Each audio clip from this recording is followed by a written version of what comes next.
your adventure-loving guide who's absolutely obsessed with Morocco. If you're a first timer like I was on my initial trip, buckle up because today I'm diving into the best 15 things to do in this magical country, all wrapped up in a must-see spots itinerary that'll have you hooked from start to finish. Picture this: vibrant souks buzzing with energy, endless golden dunes under starry skies, ancient Medinas that feel like stepping into a fairy tale.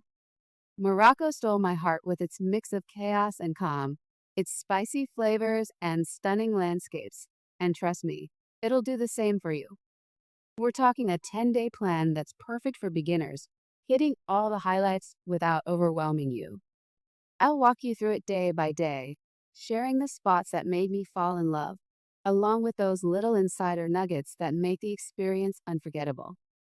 Let's jump right in, shall we? We kick off in Marrakech, the beating heart of Morocco, where you'll land at the airport and feel that instant rush of exotic vibes. Day one is all about easing in. So start with thing number one: wandering the Marrakech Medina. This UNESCO-listed labyrinth of narrow alleys is a sensory overload in the best way, with spice scents wafting through the air, colorful textiles dangling from shop fronts, and artisans hammering away at metalwork.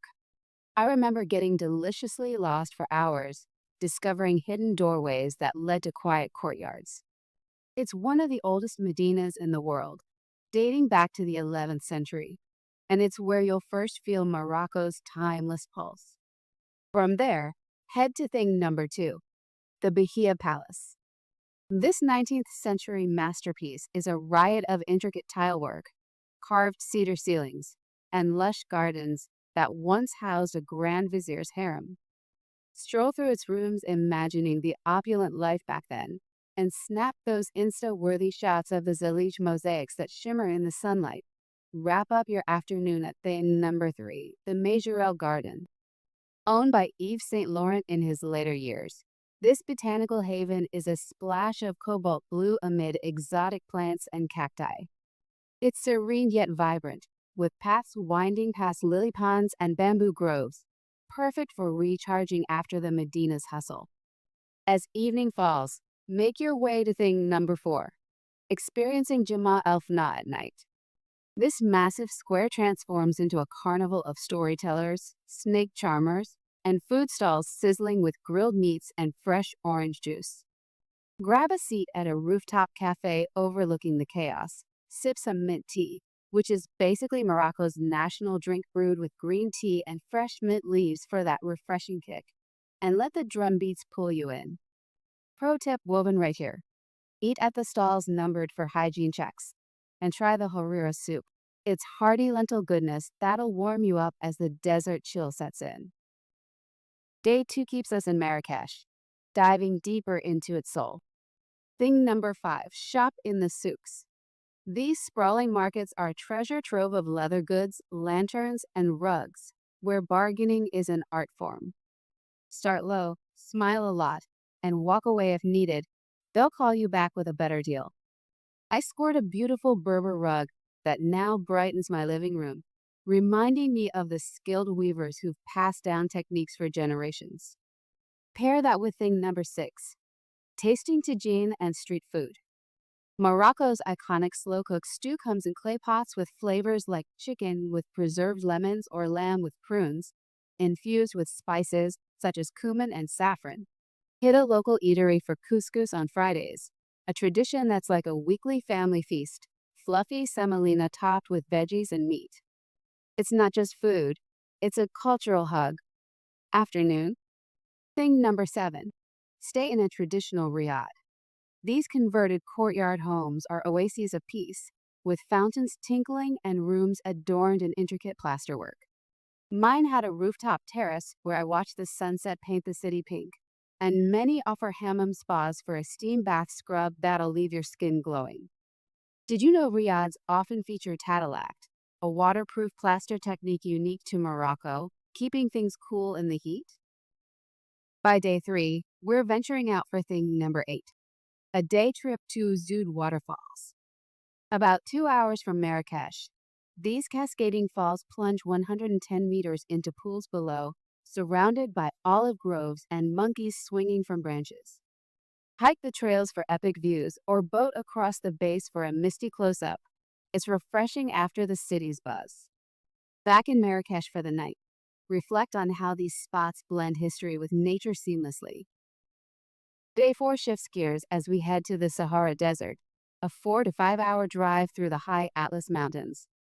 En route, tackle thing number 9, hiking in the Atlas Mountains. Stop in the Ourika Valley for a gentle trek along riverside paths, passing Berber villages where locals harvest argan oil from goats that climb trees to eat the nuts, a quirky sight that's become a symbol of Moroccan ingenuity. The mountains rise dramatically to over 4,000 meters, offering crisp air and panoramic vistas that make you feel on top of the world. By evening, arrive at Merzouga for thing number 10, a camel trek in the Sahara. Mount up on these gentle giants for a sunset ride over the Chebbi dunes, which tower up to 150 meters and shift from gold to orange as the sun dips. It's mesmerizing, and the silence out there is profound, broken only by the soft plod of camel feet. Camp under the stars in a luxury desert tent, where you'll feast on Tagine by firelight and stargaze at a sky unpolluted by city lights, one of the clearest in the world thanks to the remote location. Day 5 is all desert magic. Thing number 11, sandboarding in the dunes. Strap on a board and slide down those silky slopes. It's exhilarating and a fun way to channel your inner adventurer. The sand here is so fine it feels like powder, formed over millennia by wind erosion. Then, explore nearby nomadic communities, learning how Berbers have thrived in this harsh environment for centuries with clever water conservation. Head back towards civilization, stopping at thing number 12, Ait Benhaddou. This ancient Qasr, a fortified village of earth and clay, looks straight out of a movie, and it is featured in Gladiator and Game of Thrones. Climb its towers for views of the valley, imagining caravans passing through on old trade routes that connected Africa to Europe. Days 6 and 7 take us to F's, about a 6-hour drive or a short flight. Thing number 13, get lost in the F's Medina. The world's largest car-free urban area, it's a maze of 9,000 alleys packed with tanneries, mosques, and madrasas. Visit the Chouara Tannery, where hides are dyed in colorful vats using pigeon droppings for softening, a pungent but fascinating process unchanged since medieval times. F's is the spiritual capital, home to the oldest university in the world, Al-Qarawiyyin, founded in 859 AD by a woman, no less. Spend time in a pottery workshop, trying your hand at crafting tagine pots, and don't miss the intricate gates like Bab Boujalud, adorned in blue tiles symbolizing the city's color. Day 8, northward to Chefchaouen, a 3-hour drive. Thing number 14, explore Chefchaouen's blue streets. Nicknamed the Blue Pearl, every wall is washed in shades of azure, a tradition possibly started to repel mosquitoes or symbolize waterfalls. Wander its Andalusian-inspired alleys, hike to the Spanish Mosque for sunset views, and shop for wool garments from local weavers. The relaxed vibe here is a balm after busier cities, with cats lounging everywhere and mint tea flowing freely. Day 9, coastal bliss in Essaouira, a 4-hour drive or flight back south. Thing number 15, relax in Essaouira. This windy port town boasts ramparts from the 18th century, fresh seafood grilled harborside, and beaches perfect for kitesurfing.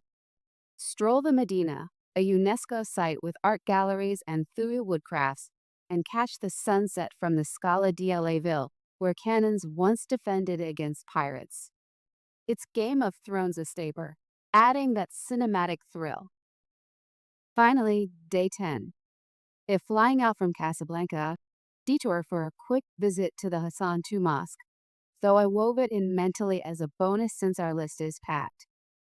This grand structure juts into the Atlantic, with room for 105,000 worshippers and a laser beam pointing to Mecca at night. Back in Marrakech for departure, you'll leave with a full heart and a suitcase of spices. Wow, what an epic ride! Morocco's blend of ancient wonders, natural beauty, and warm hospitality makes it addictive. I promise, following this itinerary will create memories that'll last a lifetime. If you're planning your trip, book those desert camps early, especially in 2025 with tourism booming. Thanks for joining me, Katie, on this journey. Hit like if you're inspired and comment your favorite spot below. Safe travels.